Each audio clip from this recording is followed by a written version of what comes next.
नमस्कार, आप हैं इंडिया न्यूज बिजनेस पर और मैं हूं आपके साथ गौरव सिंह सेंगर। देश की सबसे बड़ी और दूसरी टफेस्ट एग्जामिनेशन नीट यूजी पर बवाल थमने का नाम नहीं ले रहा है। 5 मई के नीट के एग्जामिनेशन के दिन से ही नीट एग्जाम 2024 पर एक एक करके बड़े बड़े आरोप लगते जा रहे हैं। पहले नीट का पेपर लीक होने का आरोप लगा, इसके बाद नीट के रिजल्ट में स्कैम का मामला सामने आया। आखिरकार इस पूरे मामले में एनटीए ने अपनी चुप्पी तोड़ी है और नीट 2024 के आरोपों में जवाब दिया है। इसे हम ये भी कह सकते हैं कि एनटीए ने अपनी तरफ से अपनी सफाई पेश की है। इसमें टोटल 4 बड़े आरोप लगे हैं और उन सभी आरोपों पर एनटीए ने अपना जवाब दिया है। तो चलिए समझते हैं कि एनटीए की तरफ से जो जवाब आए हैं वो क्या है और आरोप क्या लगे थे। इसमें सबसे पहला सवाल यह है कि नीट कट ऑफ 2024 जो है वो इतना हाई कैसे।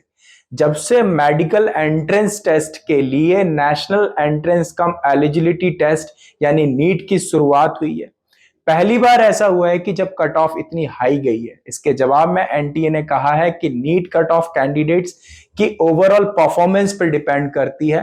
कट ऑफ अगर बढ़ रही है तो इसका मतलब है कि एग्जामिनेशन जो है वो कॉम्पिटिटिव था और बच्चे बहुत अच्छा परफॉर्म कर रहे हैं, जिसके वजह से कट ऑफ को बढ़ाया जा रहा है। दूसरा सबसे बड़ा आरोप है कि 719 और 718 नंबर कैसे मिले। नीट का जो एग्जाम है उसमें टोटल मैक्सिमम मार्क्स 720 होते हैं। इसमें हर एक सवाल जो है वो 4 नंबर का होता है। गलत आंसर देने पे 1 नंबर कटता है, यानी कि नेगेटिव मार्किंग भी होती है। अगर किसी स्टूडेंट ने सभी सवाल सही किए हैं तो उसे मैक्सिमम 720 मार्क्स मिले, लेकिन अगर उत्तर गलत है, नहीं दिया है, तो फिर 716 मिलेंगे।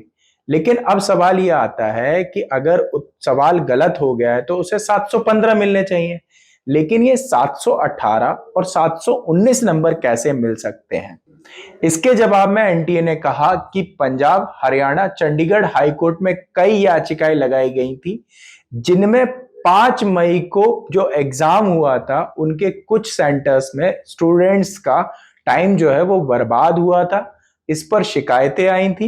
एनटीए ने इस मामले में जब सीसीटीवी फुटेज चेक करे तो जांच में पता पाया गया कि कैंडिडेट्स की गलती नहीं थी। ऐसे में सुप्रीम कोर्ट के 13 जून 2018 के जजमेंट के बेसिस पर उन बच्चों को लॉस ऑफ टाइम के लिए कंपनसेटरी मार्क्स दिए गए, जिसके वजह से उन बच्चों के 718, 719 मार्क्स मिले और ऐसे उन्हीं कैंडिडेट में से 2 कैंडिडेट थे जिनको ये मार्क्स मिले।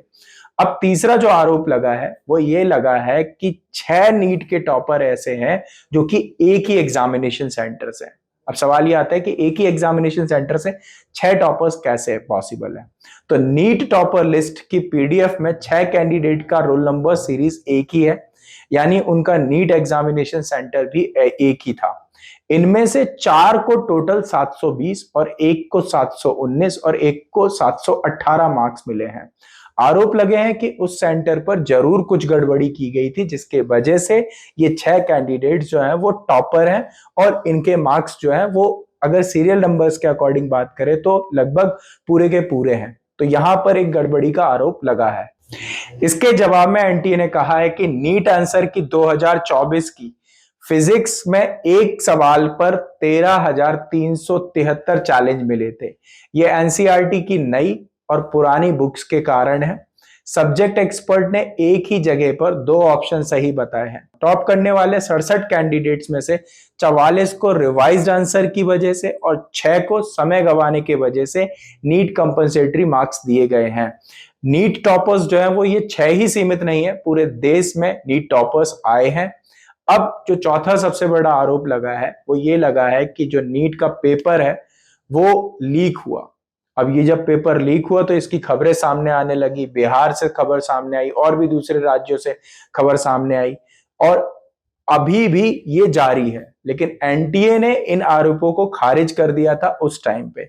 लेकिन अगर हम अभी की बात करें तो एनटीए ने कहा है कि एनटीए ने गड़बड़ी करने वालों के खिलाफ केस रजिस्टर कर दिया है। कुछ केस राज्यों की पुलिस के पास रजिस्टर कराए गए हैं। जहां पर भी जरूरत पड़ेगी एनटीए इन जांच एजेंसियों को नीट यूजी 2024 केसेस के मामलों में पूरा सपोर्ट करेगी। हालांकि इन्वेस्टिगेशन के जो रिजल्ट्स आने वाले हैं या इन्वेस्टिगेशन का जो ओवरऑल कंक्लूजन है वो अभी आना बाकी है। एनटीए पेपर लीक का कोई भी मामला नकारता है, यानी कि सपोर्ट करने के लिए एग्री है, लेकिन एनटीए का कहना है कि ऐसी कोई गड़बड़ी या पेपर लीक जैसी कोई चीज नहीं हुई है। तो ये थी ओवरऑल इंफॉर्मेशन जो हमने आपके साथ शेयर की कि नीट पे क्या बड़े आरोप लगे और उसके जवाब में नीट का क्या कहना है। इस पर ओवरऑल आपका क्या कहना है या आप अपना कमेंट करके जरूर बताइएगा। अगर आपको इन्फॉर्मेशन पसंद आई तो वीडियो को लाइक करिए, चैनल को सब्सक्राइब करिए, कमेंट करके अपना फीडबैक जरूर दीजिए और ऐसे ही खबरों के लिए बने रहिए इंडिया न्यूज बिजनेस के साथ।